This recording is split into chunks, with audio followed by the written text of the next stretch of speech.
Welcome to the Critical Care Support Network. My name is Jo and I'm one of the fitness and rehabilitation trainers who work with the group. In these videos, myself and another instructor, Gareth, will cover all that's involved in joining our online exercise sessions and will hopefully answer some of the questions or concerns that you may have before getting started. Firstly, it's important to mention that the group takes their duty of care very, very seriously. So all of the instructors that we use are professionally qualified, experienced and insured. In addition, to ensure that we are aware of any contraindications to exercise or precautions that we need to consider, we ask you to fill out a health form before starting. All of our sessions are online via Zoom, so it's important that we know as much as we can about you and have any emergency contact details to hand in the unlikely event of needing them. Once the health form is complete, the next step is induction. The induction is a half-an-hour slot in which we get to know you and you get to know us and what we do a little bit better. The session is very informal and allows you the opportunity to tell us about your limitations, any health issues, and what your main goals are. It allows you the opportunity to ask questions and for us to make sure that you are attending the appropriate sessions, as there are lots of different levels to choose from. So it's important that you start off in the right place for you. The induction is held before our startup sessions. So if you would like to stay on after attending the induction and take part in our first session, or even just watch that session to get a feel for what's involved, that's absolutely fine. In terms of what's required for any of the exercise sessions, you'll need comfortable clothes, just something that you're able to move in. It certainly doesn't have to be the latest fitness equipment or fitness gear. You won't actually need any equipment other than a nice sturdy chair.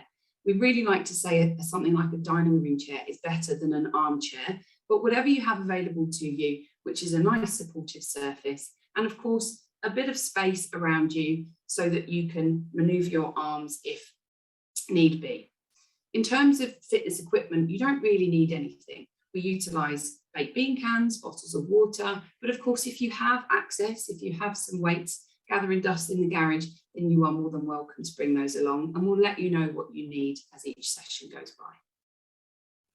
In terms of the device that you need, you will need something that's big enough for you to be able to see the instructor, and you do need to have a device which has a camera so that we can see you. This is just to ensure that you are safe and monitored all the way through the session, to encourage you to do the exercises correctly, but also so that we can see if we need to stop the session or that maybe you need any help. The first session, as I said, is startup exercise. The aim of the startup session is exactly what it sounds like. It gives us a starting point and you a starting point. It may be that you've only recently been discharged from your hospital, or if you're brand new to exercise, or perhaps you're a little bit further down the line in recovery and you're still struggling a little bit with your fitness and getting back on your feet. Whichever it is, the startup class is designed to introduce you to gentle movements. We encourage breathing, we work on mobility, and it's that very foundation of movement and starting to connect with your body again that we help you with. Again, you won't need any specific equipment for the startup session, just a nice, comfortable, supportive seat and your camera.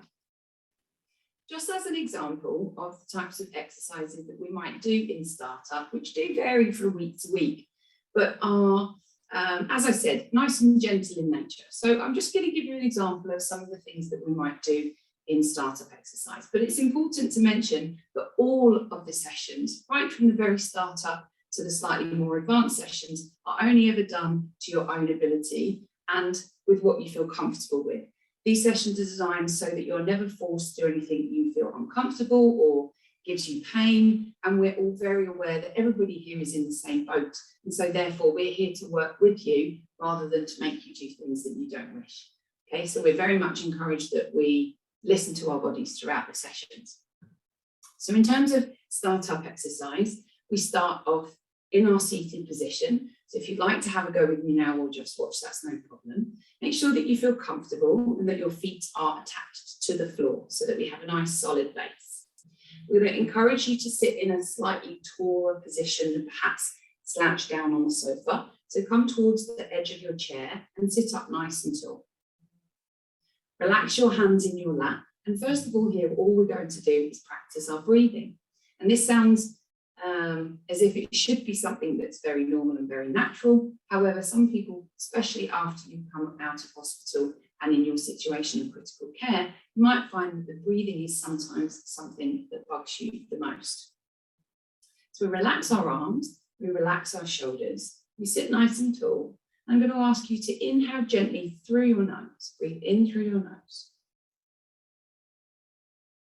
And then exhale slowly and gently out of your mouth and nose. Perfect. Now I'm going to ask you to breathe in for a count of 2 to 3 when you breathe in next time. And then out for a count of 3 to 5.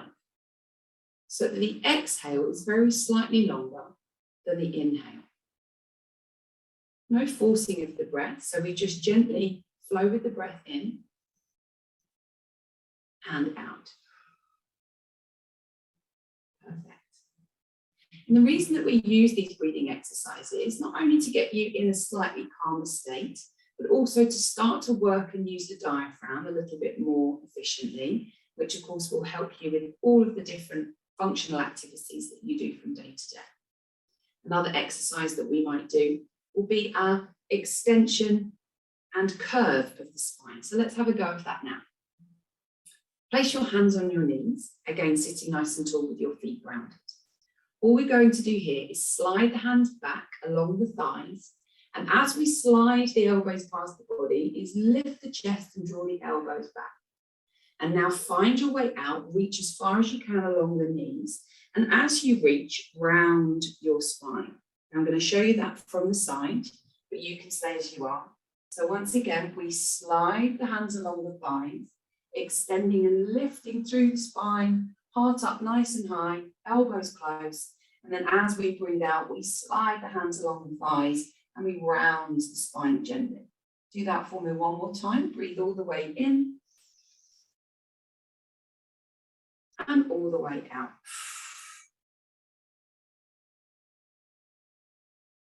Super, and relax. And then one last, just an example of what we might do with the lower body. Again, in our seated position, if you have something to hold on to here and it makes you feel more supported, then that's fine. If not, just hands onto your knees. And all we're going to do is slide one leg out in front of us, extending the leg, so straightening the knee, and then slide it back. Then we do it with the other leg, sliding it forwards and sliding it back. So a really simple exercise, but when we do it repetitively, it really starts to wake up the muscles of the legs. Now we can make things harder in each of our sessions. So from this very simple exercise that we might start with, we might then build up to extending the leg, but lifting the foot from the floor and back. So as you can see, there are grades of movement, and we gradually, progressively build those grades of movement up. So there are just a few examples, some of the very gentle movements that we do in our startup. And then the next phase would be to increase the level of participation in the startup exercise class or move to the next session, which is our intermediate session. And I'm a member of the CCSN group. I'm one of the instructors, and I teach the intermediate class, whereas Joe Ruffle teaches the other. Basically, the intermediate class is great for those that have just come up from the startup class, and it can be catered for all fitness levels. So we focus a lot on strengthening exercises, especially breathing exercises, which is really essential for those who are in their post-recovery. Okay, so we go through a range of strength exercises, and like I say, we can amend them to suit all fitness levels. And as well, if you haven't got dumbbells and you haven't got resistance bands as yet, then a lot of the exercises we do are literally just body weight exercises like this. So I'm going to show you a posture exercise because I think that's apt for the type of class that we do. We also combine cardiovascular exercises in the intermediate group. So that could be literally just on the spot, just marching on the spot, getting the heart rate up. Some people like to jog a little bit, or we do like high knees, that sort of thing, or stepping side to side. Just movements that are consistent and are going to keep the heart rate up, but nothing too intense. And in between those movements, we do strength exercises. So they could literally just be what I call a vertical traction, where we take the arms above the head, we pull the elbows down to the side of the body and we squeeze the shoulder blades. We focus deep on the breathing with that. So we'll inhale on the way up and exhale on the way down. So we work on lateral thoracic breathing, which I'll explain in more detail when you come to a class. If anybody experiencing shoulder tension, we can amend these movements and keep everything below shoulder height. So if you are struggling with shoulder mobility or shoulder range, if you've got an injury or just tightness, we can always amend the class to suit your ability. So then we have our advanced sessions. Now, our advanced sessions are, of course, designed for people who are further down in their recovery with their critical support network exercise groups, or even with people who are relatives to those of you who have experienced critical care. So family members that want to join you in your rehabilitation journey, they are more than welcome to attend these sessions. Now, of course, we need to add a little caution to these sessions. They are slightly more difficult. However, please be aware that there are always levels. So once you're told that you're quite capable of going up to that next session after intermediate session, there will still be elements of options and adaptations given to you so that you can always amend it to suit your own needs. In terms of the advanced exercise class, we introduce a little bit more aerobic work, so a little bit more cardiovascular fitness. We tend to try and use a little bit heavier weight than sometimes in the intermediate session, which of course you hopefully will have available to you. Again, you can work with bottles of water or cans, but you will start to find it a little bit less challenging. And so therefore, at that point, you may want to go out and get yourself some additional weights. And then we also work a little bit more with standing. So even though there will be seated options given for those people that require it on the day, there will be lots more exercises done in standing. So I'm going to give you an example of some of the exercises that we might perform here. Again, don't take this as what we do every single session. They do change. And also, as I've said before, harp on about this, there is adaptations that can be made to suit your needs. But as an example, we might go through what we call a squat, which some of you may have done before. So whereas perhaps in the intermediate session, we would work on a sit to stand exercise, which will still be an option for you, our squat in this session can be done with or without weights and without the requirement of sitting down on a chair. At this point here, what I'd like you to do is bring your hands to the sides of your waist and bring your feet to about 1.5 times hip width, so just outside the hips, okay? And then from here, all we're going to do is imagine that we're sitting down on the chair, but we don't actually touch the chair. So we sit back as we bring the arms in front of us, and then we stand nice and tall. We go again. We keep our chest nice and proud. We imagine we're sitting back into the chair, and then we stand up. We sit back into the imaginary chair, and then we stand up. Should it be that the first few exercises of squats is enough, and then you want to utilize your chair for the remainder, no problem. Or of course, if you feel that you would like to add weights to your squat, then we'll have that option to us as well. So there's a squat for the upper body, for example. Again, we might use some light weights, or we could just use our own body weight. We might perform a standing or a sitting, depending on what we're more comfortable with, a standing bicep curl, or what we know as a lateral raise, a bicep curl, and a lateral raise. So generally these exercises are done in a circuit format. So therefore we'll do a section of exercises once, move on to a different exercise, perhaps move on to a different exercise, and then we might repeat that process over again. It may be that we focus on one exercise for a longer period of time and then move on to another. So the format of the sessions changes from each week, but the emphasis is the same. We want you to move with confidence. We want to exercise you and challenge you in a nice, safe environment under supervision. And we want you to, first and foremost, be able to enjoy moving again and start to get back to you. Okay, and I also run the core control class as well. We actually run 2 classes, one on a Tuesday and one on Saturday morning. The Tuesday morning class is predominantly chair-based, so it's great for those who are doing startup and moving up into intermediate.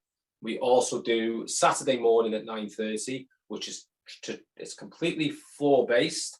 Some of the exercises that we use traditional Pilates exercises, and some of the exercises we use are traditional strength exercises for the core, for the upper body, and for the legs as well. So more focused on the core and developing the muscles and strengthening the muscles of the core and the muscles that make up the foundation of the core, which tend to be which are the deeper muscles of the torso.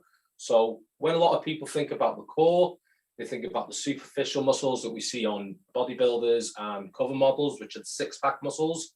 That's all well and well, building those muscles, but in order to create more stability in the body, we need to develop the deeper core muscles. So we think about the deeper core muscles as the foundation of a house. They help hold the house up, and that's what the deeper core muscles of the body do to us, help us stabilize the whole body.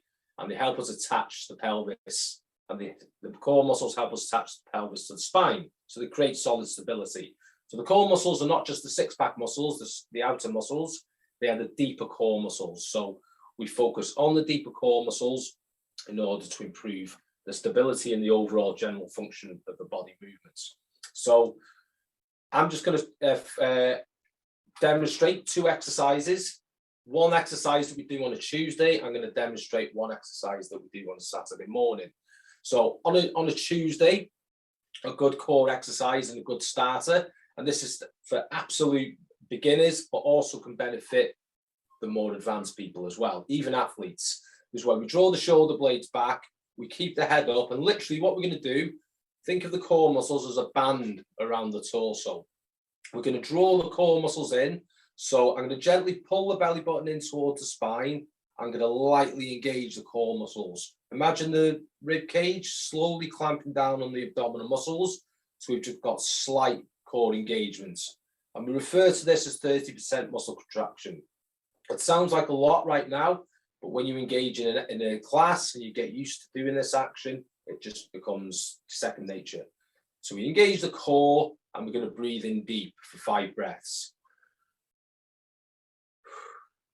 And I'm keeping the core engaged. You should just feel slight engagements in the core. We breathe in deep. Now, we can either breathe in for 3 seconds or up to 5. We can have a pause for 3, 2, 1, and then we can breathe out. And this is literally exercises. This is an exercise that you can do anytime, anywhere to develop the core. Not only that, we're inhaling, expanding at the chest. Imagine taking a big deep breath in before blowing into a balloon. So we're also using the diaphragm, which is actually a core muscle as well. So we breathe in deep. We breathe out. That's 4, 1 more, and 5. So that's a simple and basic core exercise, one of the exercises that we include in the class. So next, I'm going to go on to a floor-based exercise, which I'll show you on the floor. So the first exercise I'm going to demonstrate is a shoulder bridge. Now, I always recommend using a pillow or a Pilates block for the back of the head because it helps us drop our shoulders and keep our spine more aligned. So I always have I always instruct the feet and shoulder width apart or together, okay? Your preference. What we're going to do, we're going to take a big deep breath in, and as I take a big deep breath in, I'm going to push the pelvis forwards. I'm going to create an arch between the floor and the lower back, so I can literally fit my hand underneath the lower back. Now, I'm going to take my hand away. I'm going to keep that arch. I'm going to breathe in, and then I'm going to flatten the back and breathe out. So I'm going to draw my belly button to my spine, and I'm going to flatten the back and gently push the rib cage down into the spine.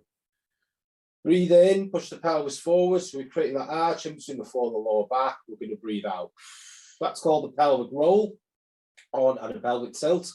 On my next demonstration, I'm going to push up into a shoulder bridge. So I'm going to breathe in, push the pelvis forwards, breathe out, draw back, and I'm going to push up, up, up through the hips, squeeze the bottom of the top, and they're going to slowly pause for a second at the top. I'm going to slowly lower the hips back down to the floor. I'm going to repeat that process again. Breathe in, push the pelvis forward, creating an arch in between the floor and the lower back. As I draw the pelvis back, I'm going to push up through the heels, just so the hip joint's a little bit lower than the knee joint. I can squeeze the bottom, also I can engage the core. And I'm going to breathe in on the way down. I'm going to show you one more repetition. Breathe in, push the pelvis forward, breathe out, draw back. As you feel the back flattening, drive up through the feet, especially the heels, squeeze the bottom at the top, engage your core, just like before. And then breathe in on the way down. And then we'll do a release stretch where we just pull the knees to the chest, which is a release stretch for the shoulder bridge. The reason we have 2 core control classes is that the level is suited to suit the ability of our group. Now, core control is a balance of traditional Pilates exercises, which includes some traditional strength exercises as well. The Tuesday class is predominantly chair-based. The Saturday morning class is more advanced and it's predominantly floor-based. So you will, if you're attending the Saturday morning, you will need to be able to get up and down off the floor safely. So I hope you enjoyed the video today and the different demonstrations. We hope to see you in one of the classes very soon. Thank you. Thanks for watching. I hope you found these videos informative and it's answered some of the questions that you might have had. If you're interested in joining our sessions, or if you have any further questions, please get in touch via the Contact Us button below, and we'll look forward to hearing from you soon. Our aim here at the Critical Care Support Network is to support you through your journey, and we'd really love to hear from you. See you soon.